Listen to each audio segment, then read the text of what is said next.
What is good, everyone? I am really hyped to share with you a recording from a live coaching call in my program, Mind Your Movement. It was a phenomenal call. Everybody was on the edge of their seats asking really good and deep questions. I was excited, and overall, it was a really valuable call because we covered principles that are going to be really insightful in anybody's process to get back to their peak athleticism, get rid of old pain and recurring injuries, and overall just feel more resilient and confident in their body and their movement. So take the principles from this call and apply them to your training, and you're going to see really good results. So what we covered in the call was number one, why we choose the movement patterns that we do in the program. Number two, what are optimal human biomechanics? How do we know what that actually is with so many different ways to move? And number three, we actually covered a lunge. I gave some insight into how to do the lunge, and then we had everybody in the call actually execute that lunge while I was coaching them, giving them cues. So it's going to be really insightful for you to see how I actually articulate some of these movement principles and how people are making mistakes and I'm correcting them. It's going to be really insightful for you to be able to pull that into your own training to not only optimize the lunge, but to also optimize the other main patterns that you'll be executing in your training. So without further ado, we'll get right into the call. There we go. All right, guys. So before we get into it today, I wanted to just talk about a couple high level things. So I've been getting a lot of questions about why we do certain exercises, like why we choose the movement patterns we do, and then also why the eccentric isometric protocol, stuff like that. Things that I honestly should be making longer form videos on. But I wanted to just before I actually got a chance to do that, just explain everything to you guys.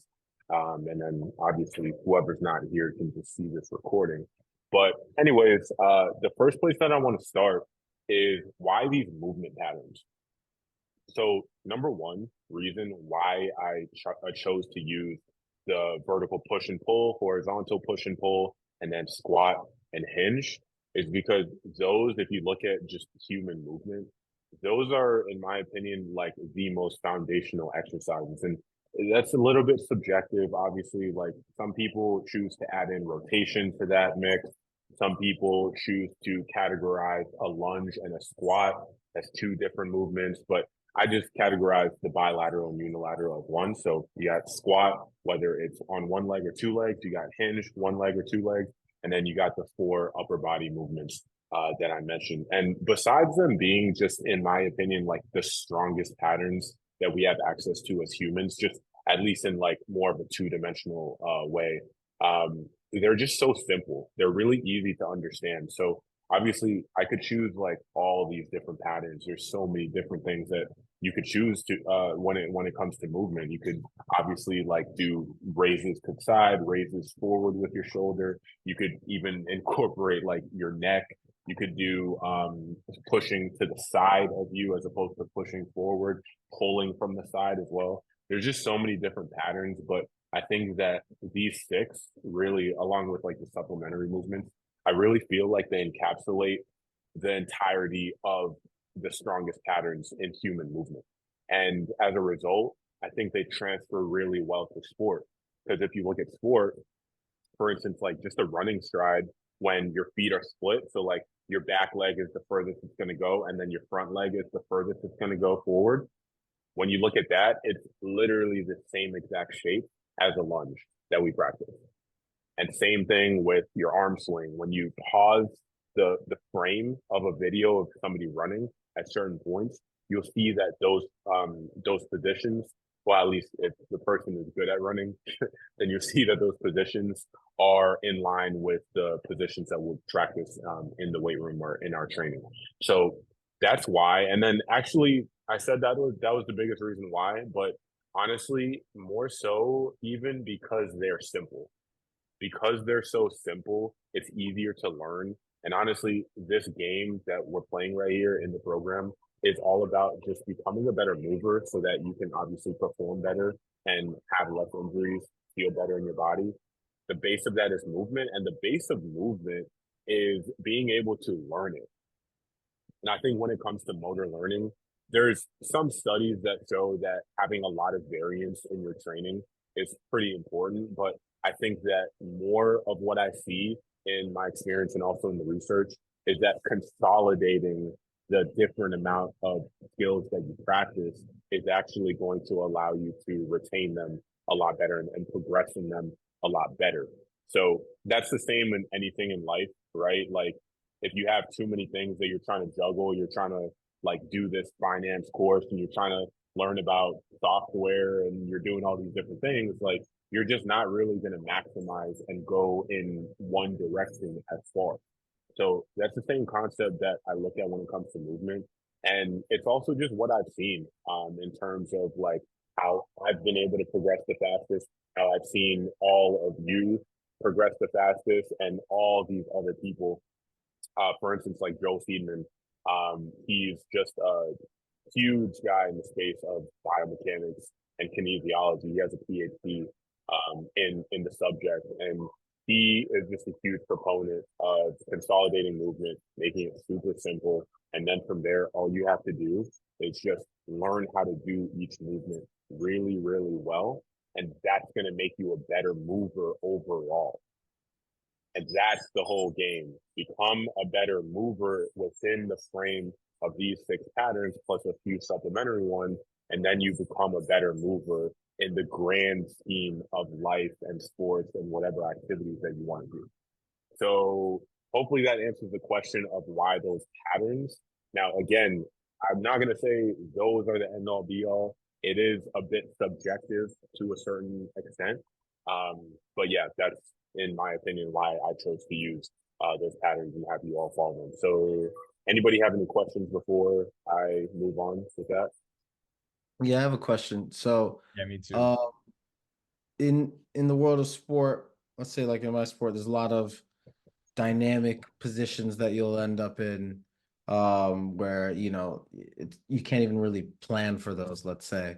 How does the consolidation approach translate to the infinite number of positions that you could end up land in? Really smart question. I was really hoping somebody asked that. So basically, when you look at the different patterns, you look at like the overhead press, you look at the horizontal press, you look at all those different movements. They all kind of, how do I say?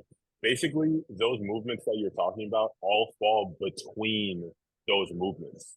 So, for instance, like if I'm to do like a press like this way, like I'm pushing something kind of upwards, that doesn't necessarily fall into the horizontal press. It doesn't necessarily fall into the vertical press. But because I practice both of those presses, I now know how to set my shoulders. I know how to orient my spine, more importantly. And then that kind of diagonal press, even though it's not within the main patterns, it becomes second nature. So you can see the same thing within all these other kinds of positions and movements. Once you just understand how to hold your spine within the six, then it will translate to any movement in between. Right. Okay. That kind of makes sense? Yeah, definitely. Yeah. All right, Manny. Stefan, could we go over the six one more time? I know you quickly briefed over them, but I didn't have a chance to write them down. So there's four upper bodies: vertical press, vertical pull, horizontal press, horizontal pull, and then squat and hinge. All right, Manny. Yeah, kind of a follow-up to, I'm not sure how to pronounce your name, Kakura. Yeah. One thing I'm curious about, why don't you actually include the rotational as like a seventh fundamental one? I know you said like you can kind of like compose all the other ones into more dynamic movements, but I feel like the rotational one is one of the things you need to like compose to build more dynamic movement.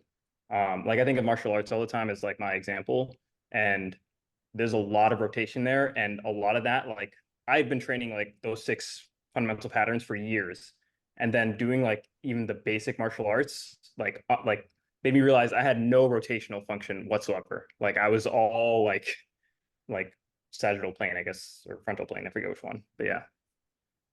For sure, another really good question. So the reality of it, I mean, I was doing all these patterns too. Like before I actually learned how to do them. It wasn't until I actually understood the deep nuances behind them, like how to actually position your spine, how to actually move from your core and not place the load on your extremities more so than your the muscles and structures internal to you. Once I learned that stuff, then I didn't really need to practice rotation as much.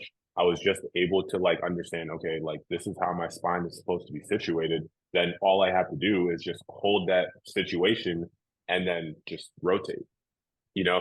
So that's kind of how I see it. Now, I'm not saying don't do any rotational things, but I just see it that it's not as crucial to train as the 6 main ones, if that makes sense.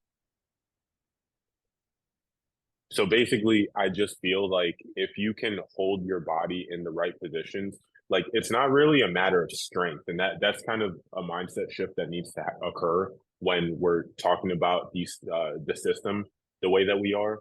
Is that it's not really the fact that we're strengthening these patterns. I think that's just a subset of what we're actually trying to do. What's deeper than that is just motor learning and understanding how to position your body. So it goes back to what Kakura was saying, like, okay, all these movements within wrestling, how am I going to actually get better at those if I'm only practicing 6 patterns? Well, it's because you're understanding the skill of holding your body in space, holding your joints in the right positions. And then the dynamic piece of that just becomes easier.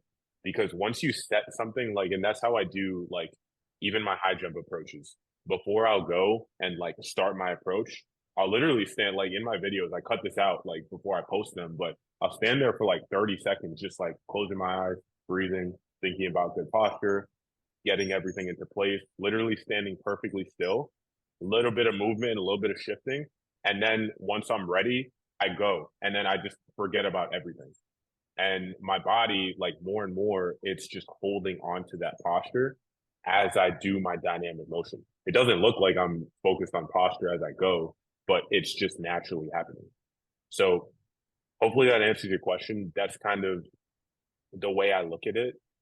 And it's the same thing, even like, let's say like, even with like hinging versus squatting, they're a very similar movement. Hypothetically, we only do one that's more hip dominant or only do one that's more knee dominant. And then I think it'll transfer to if I just simply told you, like if we were only practicing squats and then I just told you, hey, just drop your chest down and keep your hips up a little bit higher. I think if you were really good at a squat, I think you would be really good at a hinge with just maybe a little bit of practice.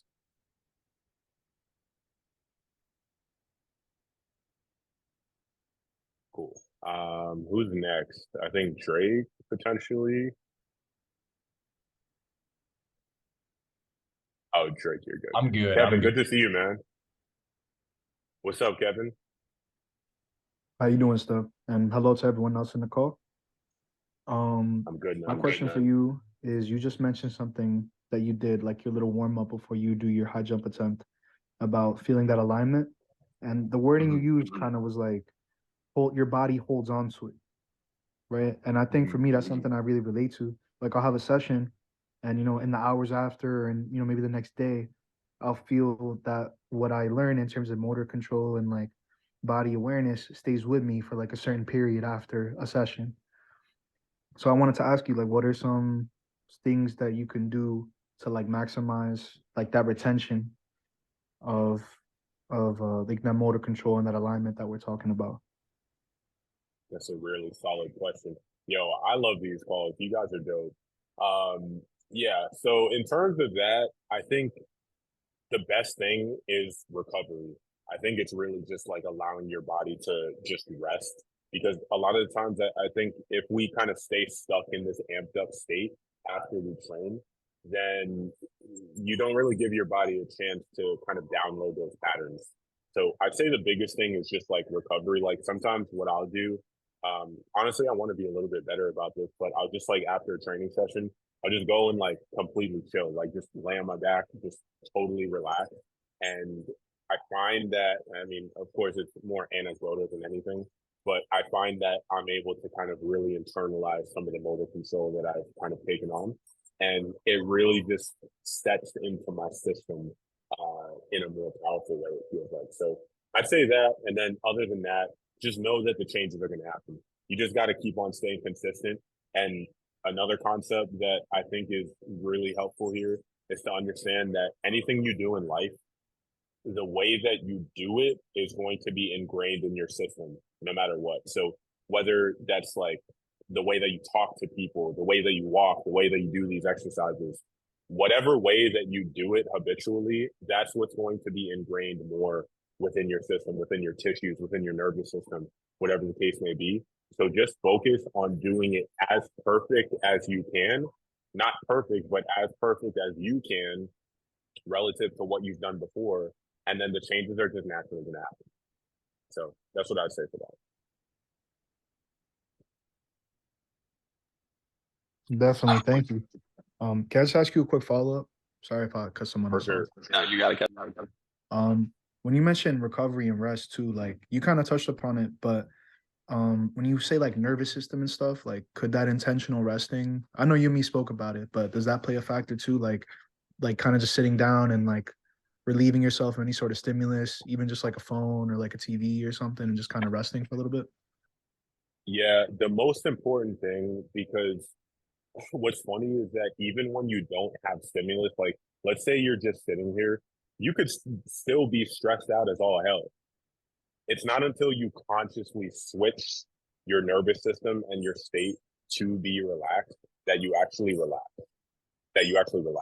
So you have to intentionally kind of switch your state, and it's kind of a skill. I mean, most of you probably know what I'm talking about. Maybe you're not as good as you want to be at it, but you've definitely found how you can kind of switch yourself from that stressed out mode into a more relaxed mode, whether you're on the computer doing work or you're just literally sitting here doing nothing.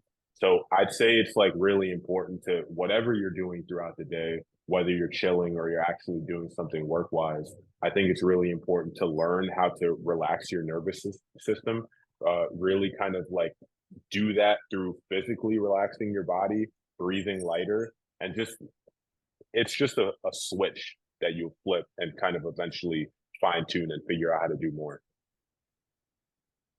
Got it. Thank you, Steph. No doubt, Kevin. Michael, you were next. Yeah, I just had a follow-up question to what you were saying. How you were saying like what you train the most is what your body's going to naturally want to do, right?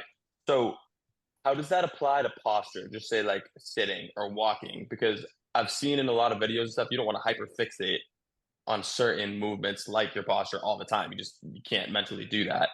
But how do you ensure that those are going to stick then with the least amount of mental effort, I guess? Good question. So what you want to do is this, because yeah, I definitely stick to the statement that you can't obsess over your walking, your standing, your sitting literally 24/7, because what happens when you sleep, right? So what my approach is to focus on the activities that are the highest load, the highest strain on your body. So for instance, the highest strain that most of us are going to be experiencing within this call is going to be the hour or two that we train. So I think it's best to just have a crazy high level of focus there. And then of course there are going to be periods throughout the day, like I'll take breaks within like my calls and between sitting, where I'll literally just like take 5 minutes to do nothing else but focus on my posture. Maybe I'll do like a couple single leg stands or a couple other core exercises, whatever the case may be. And then I'll get back into whatever I was doing before. And it's not like I totally let go and like just hunch over, but I'm not like fully engaging and focusing on perfect posture. It's just like kind of like once you activate, you kind of just have to trust that your body's going to hang on to that for a certain period. And the more you do it and the better you get at it and ingrain it in your nervous system over time, the more that set pattern, that kind of like a natural pattern, that natural state of your body is going to improve. That makes plenty of sense. Thank you. Okay, dope. All right, so the next point that I wanted to cover was why the specific cues, because obviously I know a lot of people talk about having the feet turned out and that being perfectly fine. And then of course, like I tell you guys like, hey, no, like biomechanics says that your feet should be pointed straight, and actually that should be a little bit pigeon-toed. So my explanation for that is that, of course, movement is a little bit subjective to a degree, because of course our bodies are made to do infinite amount of things, right? Like we could twist, we could pull, we could bend in certain ways, like we could do so many things. It's just a matter of what I've seen to be optimal, what I've researched to be optimal, looking at like some of the top dudes in the industry. Like I said, Joel Steedman is huge on biomechanics posture. I've learned a lot from him, and definitely a few others as well.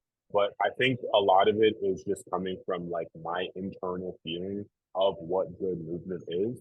I've tried all the different cues, and these are the ones, like the ones that I give you have stuck not only with me, but with the clients that I've worked with. And as they've learned to ingrain those cues within their nervous system better and better, that's how their bodies start to become more resilient, start to be feeling more athletic and stuff like that. So that's probably like really the biggest reason why. It's just my experience, a little bit of research, of course, but just my own experience and experience working with other people, that those are the cues that 99, if not 100% of people fall into. And I honestly think it's 100% of the people, because no matter the genetic differences between us, I really do think that everybody squats in the same way, everybody pushes in the same way, everybody pulls in the same way.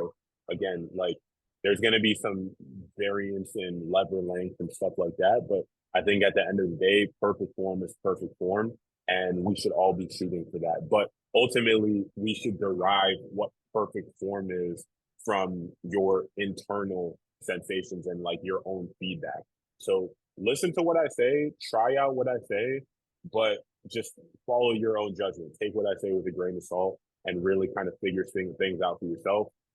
I think most times, if not all, you will find that it's what I've gone through, what I kind of coach you guys through. So that's just a quick little spiel on why the cues. Any questions on that?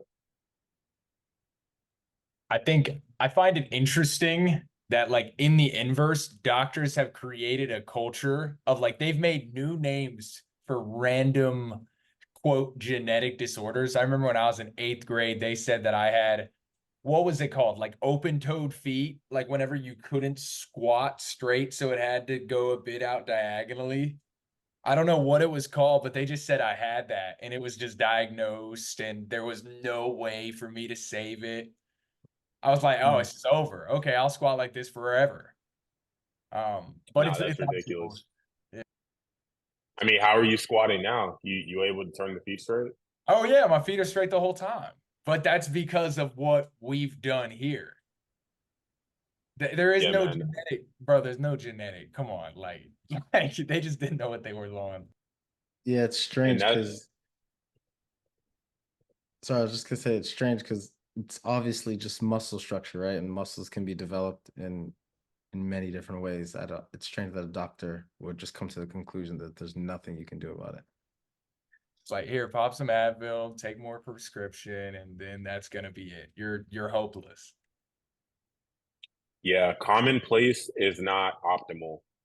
And I think that that's the issue, is that these doctors, number one, they don't practice what they don't actually practice themselves. They don't actually like understand the body on a deep level through their own experience. Because I mean, most of them aren't really trying to optimize their movement or trying to optimize their athletic performance. And then in addition to that, they see a bunch of people who are stuck in these patterns and they have no idea what to do. So I mean, it's just really easy to say, oh, yeah, you're just kind of that way. And just, yeah, just squat with your feet turned out and you'll be all right. But yeah, that's not how things go. It's like if you fix those things, you actually fall in line with like what I deem to be proper biomechanics. Like, then ultimately you're just going to feel better in your body, be better aligned, be more resilient. You're not going to have a bunch of shit come up down the line. So, yeah. All right, guys. Yeah, what's up, Manny? Yeah, I'm interested in that idea actually, because not to play like full devil's advocate, but I think like there probably are things that are hard to just like coach away. For example, like I know from like anatomy, depending on how your hip socket like is structured, it's actually better for your femurs to like be pointed straight versus a little bit out. So have you ever like run into that as a coach? Like, oh, my like client like really can't like in their hips can't comfortably get their femurs facing this direction. They have to get them this direction, which means they have to compensate at the knees and at the feet accordingly. I do find that sometimes that when I'll cue, for instance, the feet to go straight, that some other things will compensate. But every single time when I coach them in the right way and or they start to figure out the movement in the right way, then their body will just align and they'll figure out the muscle activation pattern. So maybe there's some truth to whatever you were saying about, because I have heard that exact explanation. Maybe there is truth to that. But I found that my feet, like I actually used to think that my feet were stuck outside too, and that I was just doomed to being squatted with my feet turned out all the time. But what I found was that my hips just groove so much better, and I'm able to actually load my glutes the way that they should be when I actually turn my feet straight. And then you also have just more torque that you can act on, because think about it, like if your feet are turned out like this as opposed to here, you have a stronger torque when you're in this position as opposed to when they're already turned out. So it's just, again, like principles of leverage, principles of just physics overall, I think will show you that these are like 90-degree angles, like are ideal, like 90 degrees relative to everything, all the joints. Yeah. Just really quick, I just want to jump on what Emmanuel said.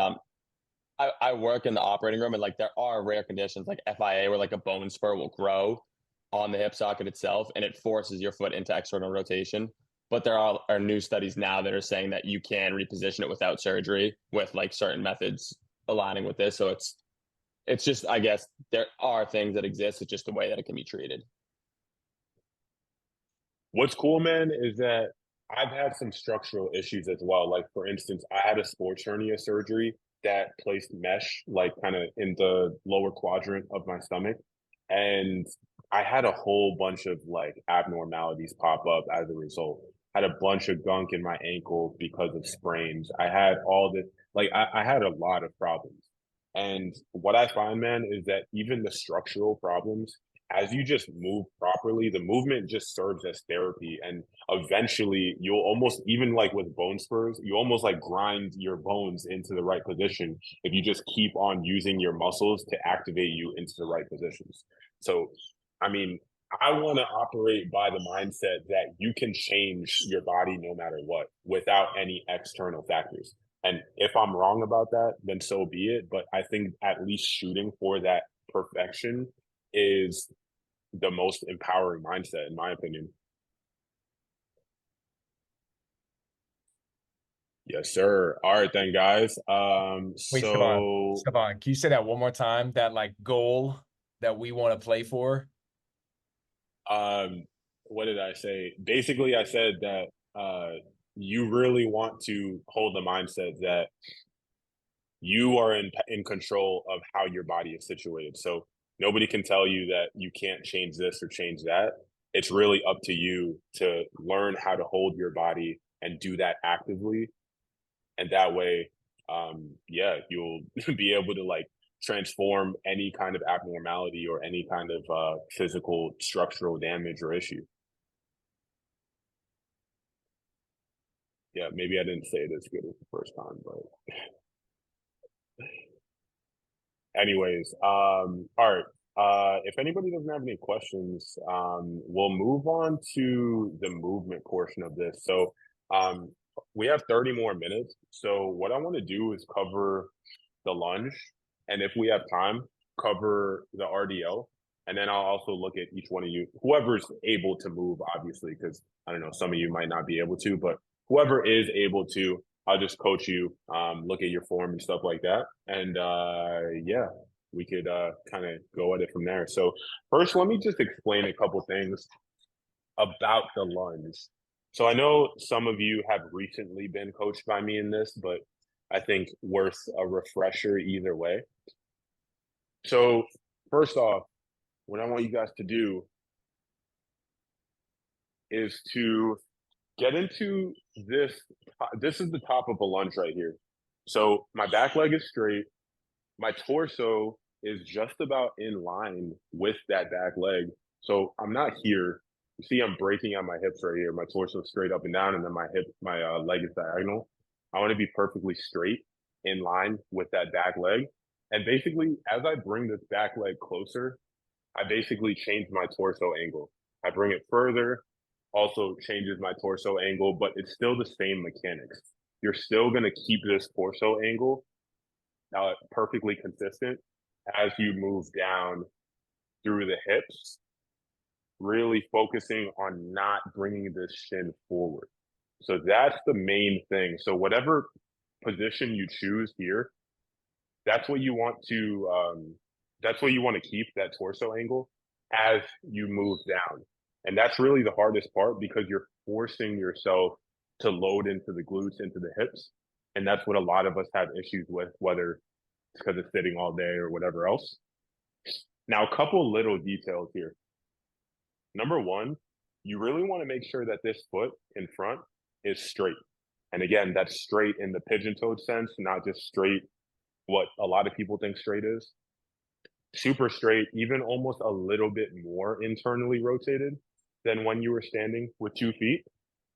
And then from here, you also want to have the other foot doing the same thing. So heel slightly flipped out, but you don't want to, I don't know if you guys can see my foot or if that's too small, but basically you don't want to be letting this ankle bone go all the way outside like that. You see how I'm mostly putting the pressure through my pinky ball? I really, even though I'm internally rotated at this right leg, I want to make sure that I'm coming through the ball of my big toe. And that's really what that's going to do is twist me into this left leg. And the way that the glutes are shaped, you actually want a little bit of internal rotation, and that's going to load the glute more than just being totally straight and stacked. Now, again, you don't want to over exaggerate that, but yeah, that's pretty much it. One more key thing to note, just keep the legs mostly in line front to back so that they're not super staggered like this. You also don't need to have them perfectly in the straight line, just pretty close to being in the same line. And then again, from there, it's just making sure the hips feel nice and stable. You move down smoothly. And if you do this right, you should really feel like the middle of your glutes loading really well. And also hamstrings, quads, feeling them contract. This is another thing. I'll shut up after this and let you guys do it. But basically, whatever movement you're doing, you want to feel like your limbs are co-contracting. So both sides of your limbs, that is. So let's say for the lunge, you want to take a look at your thigh. You want to be contracting the quad and the hamstring evenly together. And then the push, the up part of the movement, literally just comes from your glutes pressing you up. Your quad and your hamstring are just kind of meant to hold your knee in place and stabilize it. Then the push comes from the glutes. If you guys do it right, you'll see what I mean. What's up, Manny? Yeah, I got several questions. The first one, the shin angle, like, are you aiming for perfect vertical? I felt like when you were doing it, there was a little bit of forward, like maybe like 5-10 degrees forward. I'm not sure if that was intentional or not. A little bit of forward is totally fine, for sure. Okay, just as long as you're like pressuring through the heel. Yeah, pressure through the heel, really pressure through the whole foot. So keep the heel on the ground and then really you're essentially, just like I teach standing posture, how you should kind of be like externally rotating at the feet. That's going to help you come into your forefoot and get that whole foot really active, pick up the arches, so that then you're really forming a stable base. Instead of just kind of sitting back on your heels, you're able to be even through the whole foot. But the heel is very much pressured for sure. And that'll help you sit into the glutes better. Gotcha. Okay. And then second question is the like feet pointing straight. I know you said like use your ankle bones to like dictate what straight is. But when you twist the foot, are you twisting from like the knee or are you twisting from the hip? I assume the hip, but I just wanted to clarify that. Definitely the hip. Now, here, this is where the cues are going to differ based on people's structures. Because, for instance, like I was coaching Edwin, I don't think he's in here yesterday, looking at his standing posture. His knees were already perfectly out, almost a little bit bow-legged. So I'm never going to tell somebody who's already bow-legged to force their knees out more because they don't need that. You know what I mean? So it's really just a matter of like what aligned and stacked is for you. That's why, again, always take my cues with a grain of salt and understand the principles that I'm trying to push you to beyond just the words that I'm saying. Gotcha. Okay. What's good, Kevin? So in the beginning when you were setting up, you mentioned making sure that your torso is aligned with that back leg in terms of like the angle, right? Actually, I was gonna ask you like what kind of cues do you suggest to like make sure you have that alignment? I know you mentioned making sure that your torso is kind of over your front foot, but was there anything else that you think could help? Yeah, so really feeling like you're sitting the hips back because that's the biggest thing I see, again, because a lot of people don't like loading their glutes. A lot of our problems, like really a lot of injuries come from not knowing how to load our hips in the right way and function through our hips because they're the center of our movement. They're where movement is originated from.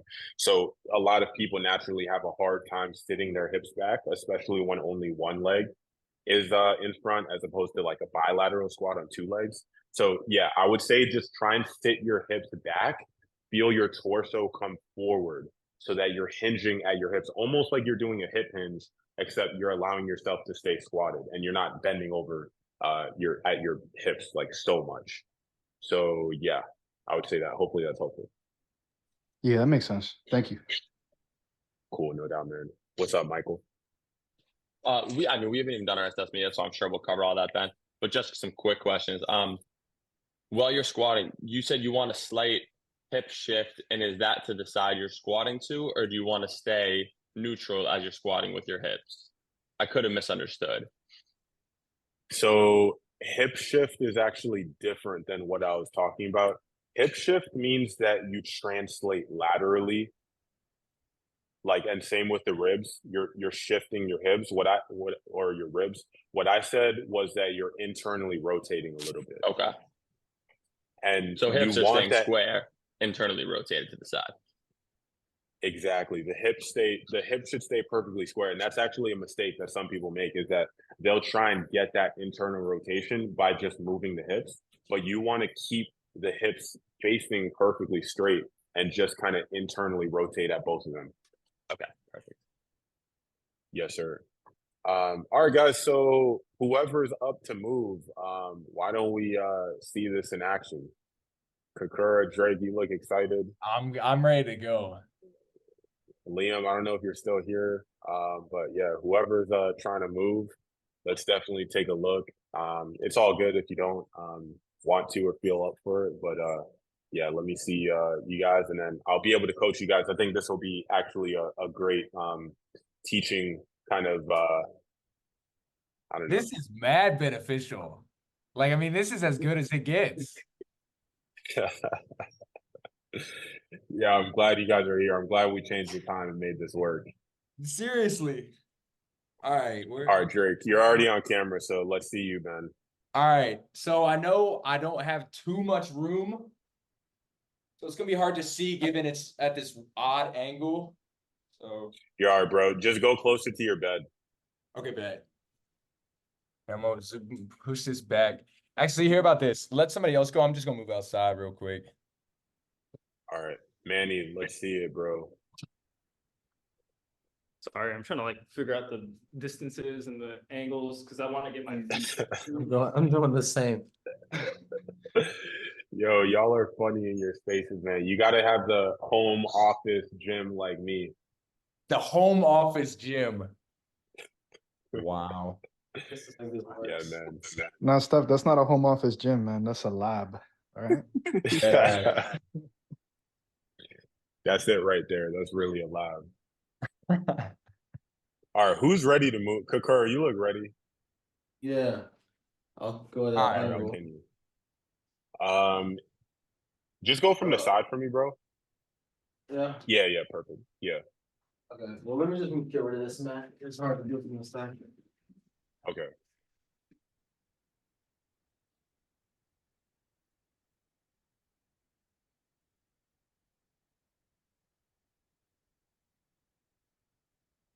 Let's see.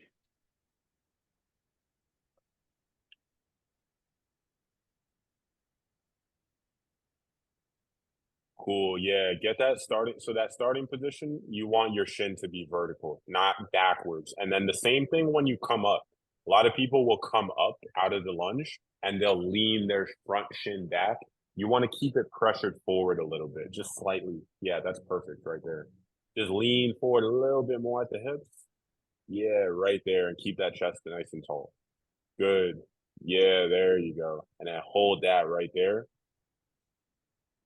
Good. And then come up for me.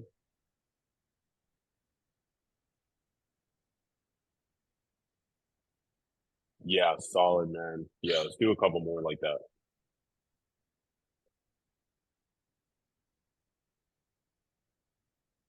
Solid. Yeah, really squeeze that low core for me on both sides. Keep that shin back a little bit. There you go. Yeah, hold that. Okay, and then up. Solid. Let's say one more. Hold that right there. Nice. And then come on, man.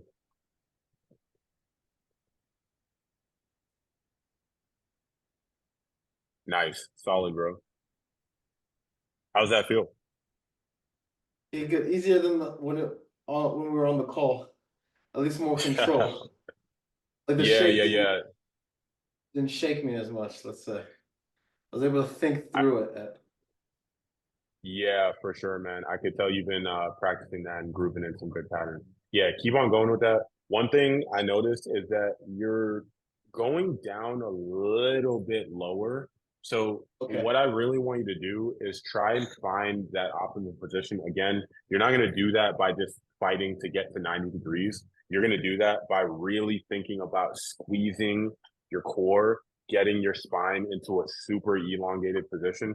That's typically what I find is a missing factor, why people will go a little bit past 90. So just keep on working on that, and I think it'll sort itself out. Okay. Wait, Stefan, what's the main reason people are going past 90? Because they lose tension. They either didn't have enough tension to begin with, or like in the right places, or they lost tension at the bottom for the sake of extending their range of motion. I saw that video you sent in the chat from Joel. When you have to maintain tension in order to keep the elongation occurring for the entire movement pattern. Yeah, exactly. Yeah, exactly that. I see Abdul Rahman here. Why don't we look at you, man? I haven't heard you talk too much. No, I'm just trying to take it all in because it's the first time I could jump on a coaching call. Can you hear me? Yes, sir. I can hear you. Oh, okay, awesome. Yeah, I'm glad to see you here, man. In the lab. Yes, sir. Just turning Or the his feet in. I closet. feel like I'm like crisscross. Yeah. I love the open closet concept, bro. Got to be able to see everything. So here, I think turn both feet inwards a little bit, and then as I'm going down, I feel like my knees are gonna hit each other, but they're not. But it just feels that way. Yeah, so you might have something I want you to do, feel that even though that left leg is internally rotated, try and feel like you're actually torquing it out to the outside, just like the right foot. What and about you that should back feel leg? your Sorry, keep going. Sorry, I didn't mean to interrupt you. What about it? Is the back leg supposed to be internally rotated? Yeah, a little bit. Yes. So you do that by turning the heel out to the inside or to the outside. Mm-hmm. The toes come a little bit inside, Yeah. right? And then Yep. from there, you kind of like, as you do that, you still torque the ground externally. I know it kind of sounds weird, Gotcha. but So from like the ball of my foot, it's trying to rotate the opposite way. I feel yeah, like, even well, though the heel stays out, yeah. And then I you feel like you my feel what whole I'm leg saying, just right? activate. Yeah. I felt just like the moment I Exactly. start thinking And about that, I feel my whole leg activate. And so that's the big thing with the lunge is that you want to feel the back leg activate just as much as the front leg. That's what a Okay. lot of people miss. So Yeah, there you by go. That torquing the changes leg, everything. by torquing the leg, you get the back leg activating as well. Good. Yup, exactly. Yeah, now just keep your head and neck in line. I want you to keep your Gotcha. head and neck tall because that's going to help you get into your hips even better. And yes, who was that? Kokoro who said, who's asking about the torquing? Yeah, you want to torque both legs. So it's just like a bilateral squat where you're going to be torquing both legs as if you were going to do a squat and do that on both legs, but you're just going to have them staggered. Okay, yeah. Yeah, that's solid, man. Just face forward, face the head forward. That's really good. Gotcha. Get tall at the head and neck, get big at the chest, and just keep the eyes facing forward.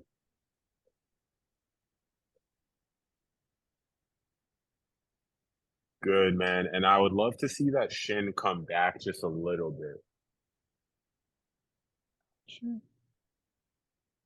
Okay, who wants to go next? Manny, you look like you're waiting patiently. Can I ask you a question really quick about his lunge? So Yeah, for the what's up? back leg, do we want the back leg to be more extended, or do we want it to also come at a 90-degree angle? We want it to come down at a 90-degree Okay. angle. Yeah, so you start at the top with it bent. And then as you come down, or sorry, with it straight. Oh, with it and then straight, as then, you yeah, come down, you let it bend.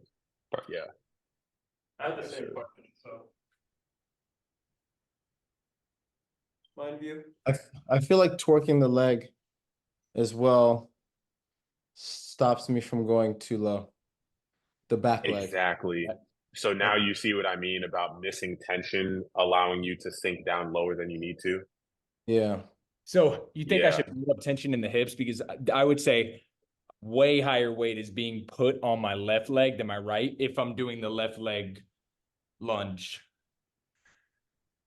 Like, is the weight, like, are you supposed to feel it equally, like pain wise, regardless of what leg you're working on? Not fully equally. They're doing different things. That, like, for instance, look at Manny's right leg. He's really kind of pushing back into the ground through that right leg to push himself forward into the left leg, as opposed to the left leg. So the way that you can think about this is that the right leg is kind of pushing back through the glutes, the posterior chain and the adductors are activating more. And then the front leg, reciprocally, the hip flexors are acting to pull him down into position. Yeah. So it's the same thing as running. Right. Running, you're going to have one leg that pushes back into the ground and then one leg that pulls up into the air, and then you switch. So that's kind of what we're working on here. That's really interesting because what helped me the most with the pronation drill was thinking about gravity pulling me down, like being the main weight I was challenged against. Yeah, you want to work with gravity. So you don't want to be completely letting it pull you down. Like, you want to pull yourself down actively, but you also do want to let gravity somewhat pull you down. It's kind of like a balance. Manny, just really be active through your low spine. You let it round a little bit on the last one. And what'll help you there is to stay taller through your head and neck. So face forward. This is something that a lot of you can work on. Look perfectly forward. Keep your head parallel to a wall in front of you and really decompress that area between your scapula. Solid, man. And yeah, hopefully you should feel that adductor come on a little bit. That left adductor, squeeze that into the right. There you go. Yeah, that's solid, man. Quick question.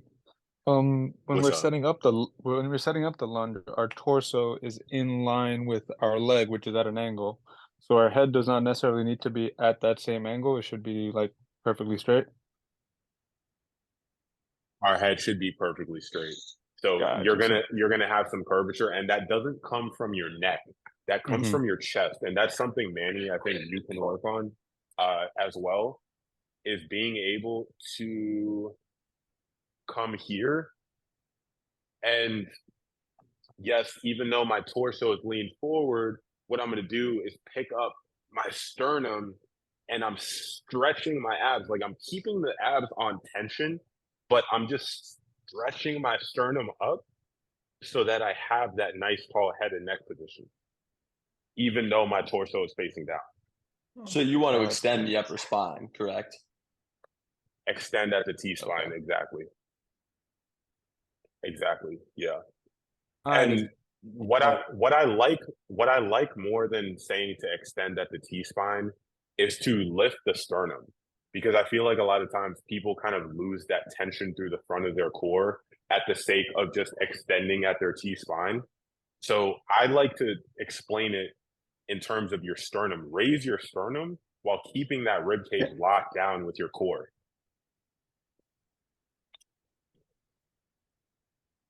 My tendency when I raise my sternum is that my shoulders will kind of come in at the back.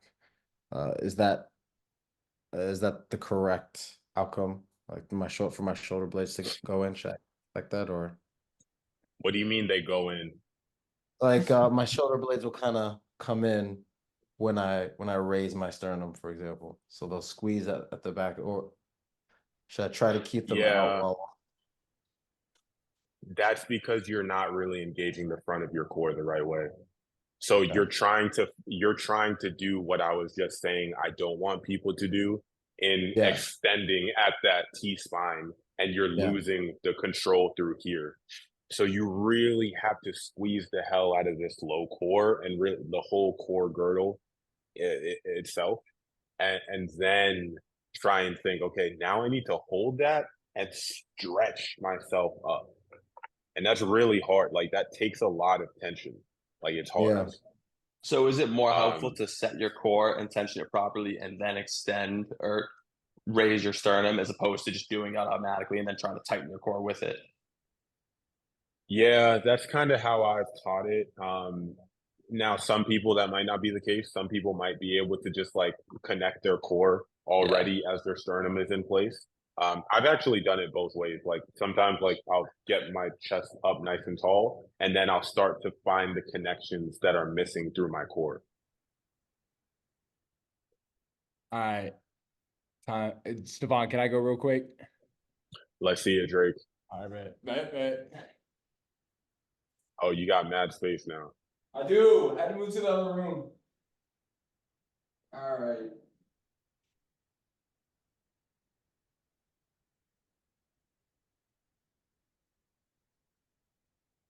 Good. Tall on that back foot. So bring the heel up towards the front foot. Like this? Yes, and now straighten out your leg. Yep, and just like unbend a little bit. Like get a little bit taller through the chest. Yeah, a little bit more. Yeah, there you go. Good. And then just tall chest and head. But keep that lean, those hips sat back. Good. And then whenever you're ready, just start moving down.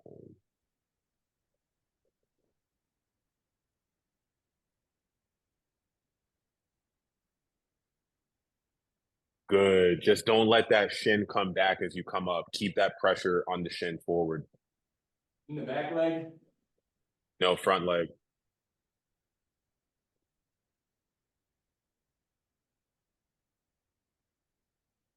Good. You see how it comes back a little bit?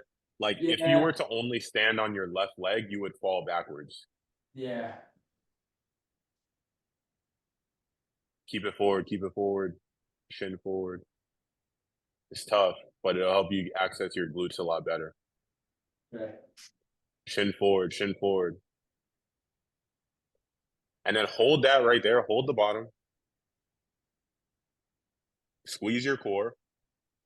And then from there, go up, really focus on keeping the shin in the same place.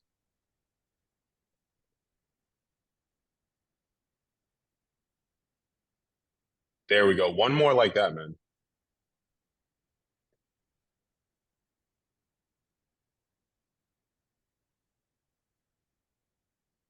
Solid. Solid. Yeah, nice, man. How high do you go until you decide to stop? Is it at 45 degrees? Like, To the top of the lunge? yeah. No. So you want to stop where you started, and where you start is dictated by how far you have that leg back. Okay, bet. Yes, sir. Manny, you got a question? Yeah, that's actually my question. How far back do you put the leg? Like I spend a lot of time in my setup, like trying to figure out like what's the right distance so that when I get down into like my bottom position, I have like the double 90 degrees with my knees. But is that like the goal or? No, not really, because you could have the leg back pretty far. Obviously, like you don't want to do a split, but you could have the leg as far back as, like, essentially you could make it so that the range of motion, like before I get to, like, I'm almost at 90 degree with this left leg, right? So like I can just like move a little bit and I'm there, and then up a little bit and then up. Like that's why you don't want to be too far back, but you also don't want to be too far forward, because then you're just kind of doing a kickstand squat, which is actually a good exercise, but that's not what we're working here. You want to kind of find a middle ground where you can move somewhat, but it doesn't need to be a really big range of motion. That's another thing, is that what's funny is that when you focus on these small ranges of motion and doing them really, really well, then you actually gain access to more range of motion outside of that. Right. So do you say aim for 30 degrees range of motion to begin with and then advance, go to 45? Because that I can like frame within my mind rather than trying to say, oh, step 3 steps back according to where your front foot is. If you tell me I need range of motion of 45 degrees, that's easier for my mind to articulate, given that I'm started in this position, I'm extending to here, back down. Just do that again. Like, what angle do you think is better to try to hit? You can say that, like 45 degrees is good, because I think that's a nice in between the extreme that I just showed you, where I was only moving like an inch, versus like where my foot was all the way up and then I could move, like, again, it's called a kickstand squat when your foot is all the way up forward like that. So yeah, I would find the happy medium. Seems like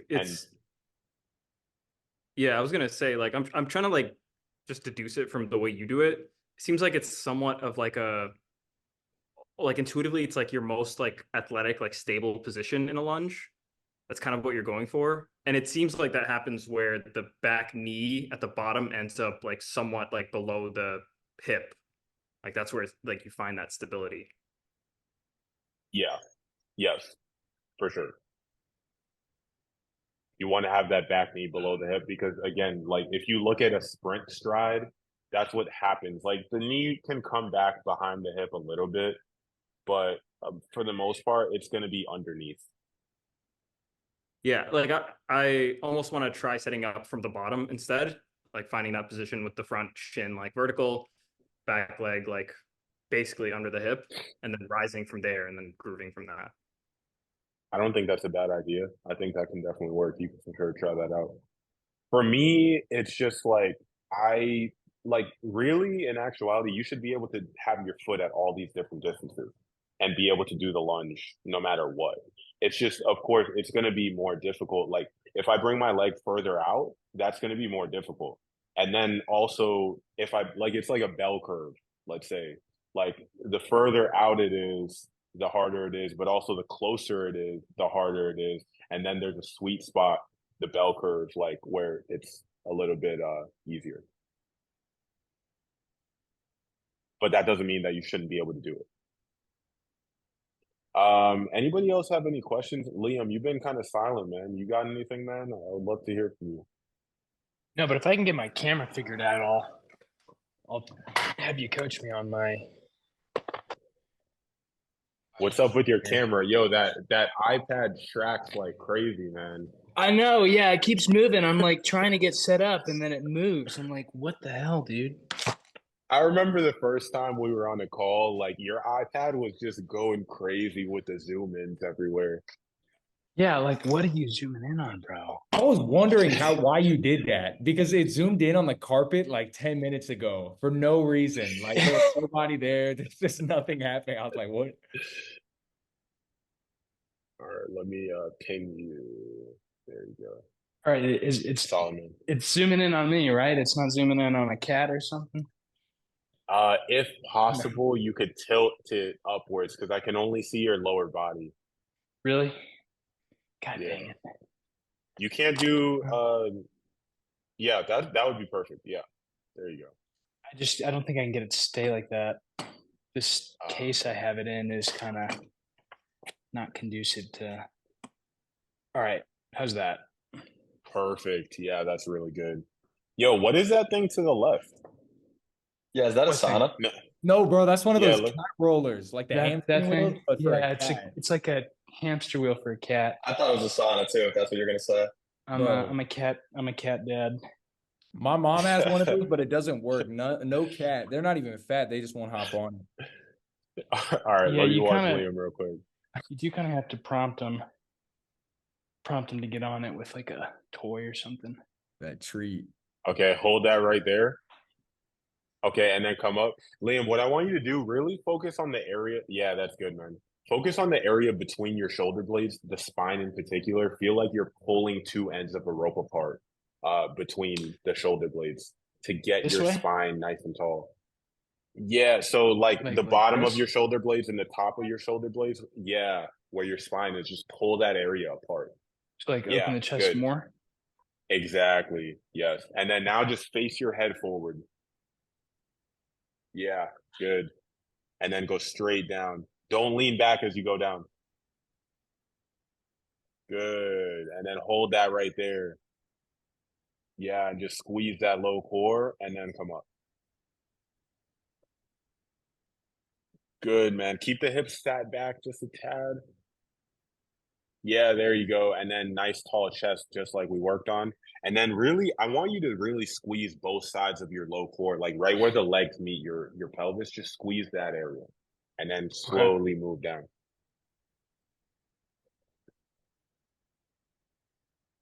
Good, and then hold that right there. That's good. Cool, and then come up. Yeah, solid, man. Let's feel your left side adductor get a little squeeze.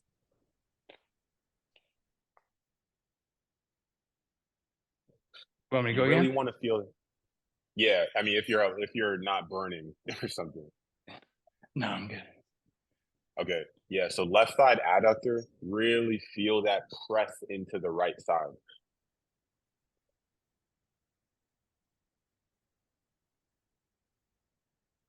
Good. There you go, and hold that. Good, and then come up. Nice. One more. Just get the head and neck in line.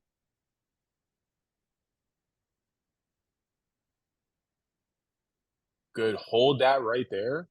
Lean your chest forward just a slight bit. Good. And then head and neck tall. Good. Low core squeeze and then come up. Good. Yeah, that's solid, man. Good job. How'd that feel? Oh, pretty good, man. Feel it in that right glute now. You said you're getting into that right glute? So I feel it in that right glute for sure. Oh, perfect, perfect. Yeah, that's the idea, guys. Like really stretching that glute. And like again, a lot of us are gonna have like a lot of gunk in there. We really want to be able to just stretch that area and really load it as we're doing the lunge. And that's why we do the lunge this way. Because again, it's gonna be more similar to like what you're gonna do if you actually squat. You just keep your torso straight up and down. You're just gonna put a lot of pressure on that knee, a lot of shearing force on that knee, which you can do, but I think that this will teach you how to use your hips a lot better. Stefan. Like What's I up, actually man? did that properly, made sure my shin was at 90 and like truly focused on when I was increasing like height wise, I stayed the same in my shin and I activated that glute muscle. And it low key is like taking a sauna.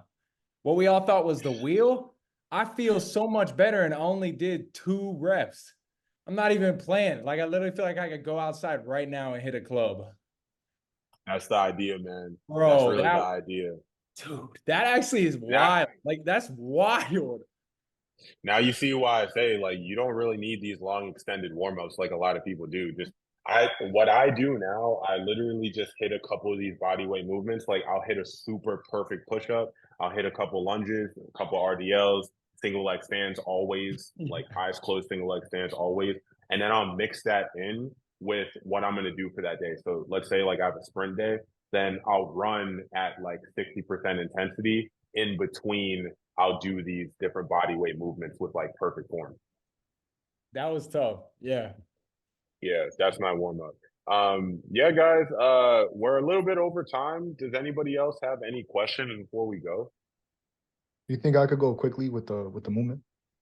Yeah, definitely, man. Let's get it.